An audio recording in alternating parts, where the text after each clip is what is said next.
Performance and plug-in hybrid.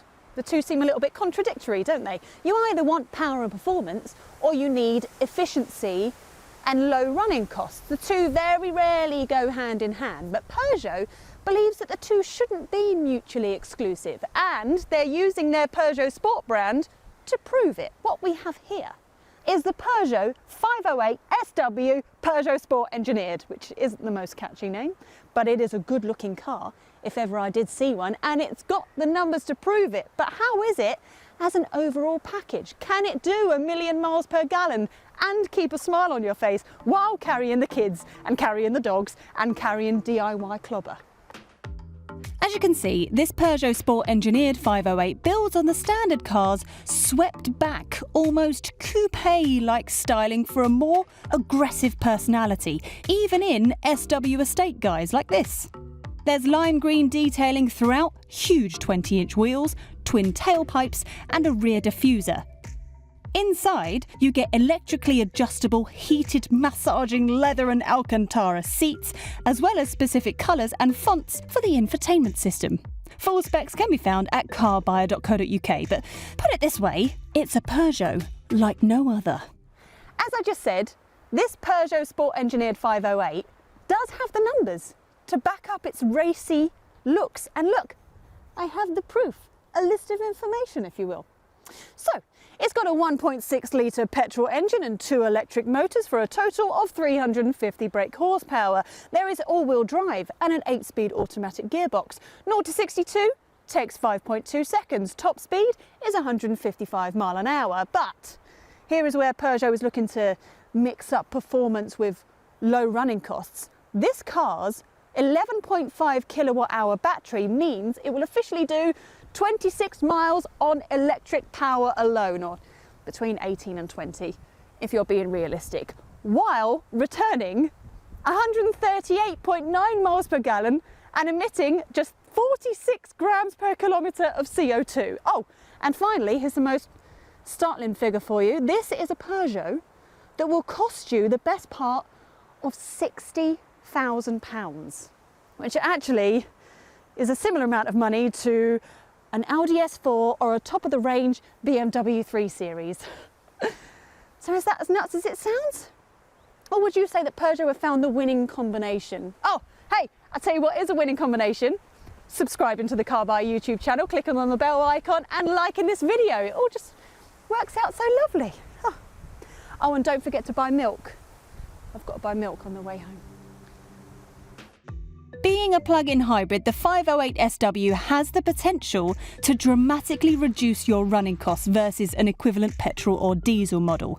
It takes 7 hours to recharge the battery from a normal domestic socket, but if you opt for the faster 7 kilowatt onboard charger at a cost of £300 and have the relevant home wall box, you can reduce that to less than 2 hours. Personally, we wouldn't bother. It's easy enough to top up overnight and very few owners will need to do it any quicker. Of course, that crazy fuel economy figure can be bettered if you only do short journeys and recharge regularly, but equally could drop as low as 30 miles per gallon if you don't. And while the list price is high, company car tax is very low indeed. We have really grown to love modern Peugeot interiors, and the 508, or this sport engineered version, is no different. I mean, everything just looks lovely. And the wraparound dash sort of got a fighter plane cockpit feel to it. You know, it feels really cool.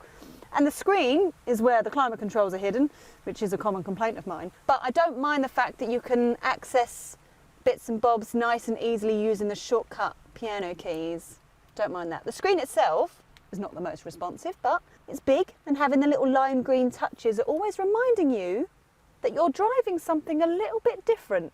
Oh, it's always worth mentioning the steering wheel, the driving position, because it's not going to be for everyone, because the steering wheel is small and it's low because you have to look over the top of it to see the digital dial. So for me, slightly lower than I would like. But I do think that this type of steering wheel helps aid the car's agility. I mean, the smaller wheel, the smaller input, it feels nice and sporty. Oh, little practical touches. Got a couple of cup holders, got some cubbies dotted around as well.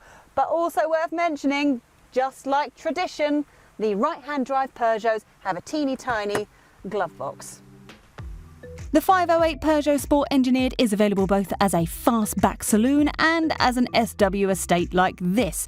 One of the characteristic features of the regular 508 is its low roofline. Space is improved here, but it's still not the most accommodating of estate cars. Legroom isn't particularly amazing either.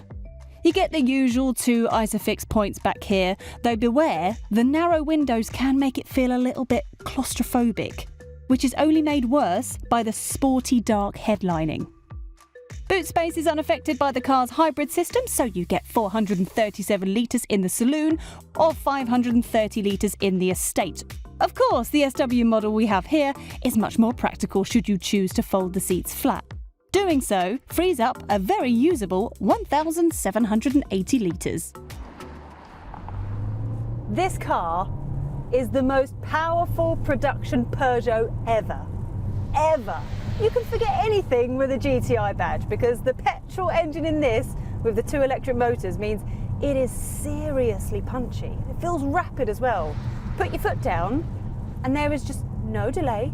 You don't have to wait for the computers to decide what to do. It just bam! Oh, it's lovely. It is engaging, it is fun to drive, it's got good control in corners without feeling like you're sacrificing much in the way of comfort. I mean, this is definitely firmer than the standard 508, but the standard fit adaptive dampers means that you only really feel the worst potholes. Oh, we did mention earlier this small steering wheel, but I think it only contributes to this car's agility. The steering's got a nice bit of weight to it, but also having the grip in the tyres and the nice strong brakes mean that you feel really confident when you're driving at speed. Now, while it will near enough keep up with its rivals, I'm thinking of the range-topping versions of the 3 Series and the Mercedes C-Class, it doesn't quite keep up in terms of the petrol engine noise. Now, I understand that hybrids are meant to be quiet when they're driving in electric mode. I get that, I totally understand that. But when you want to have something a little bit more fun, you need something that sounds a little bit more exciting. And I'm afraid you don't really get that here. And the engine sounds a little bit strained when you put your foot down, so you don't really feel the urge to do it so often. Surely that's what you want to do. That's the point of having a 350 brake horsepower car, right?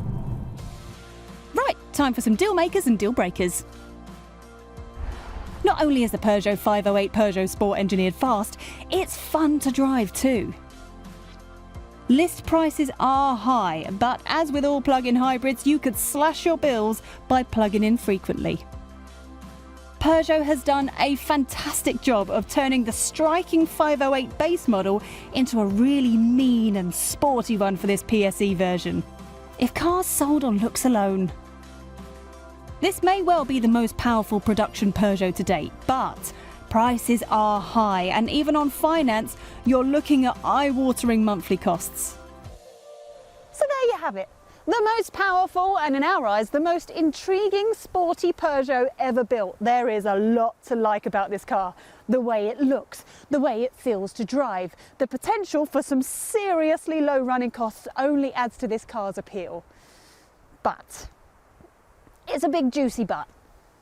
This car is too expensive. If you're going to buy one outright, or like most new car buyers do, you're going to go via Peugeot's monthly PCP deals, it just seems a little bit difficult to justify.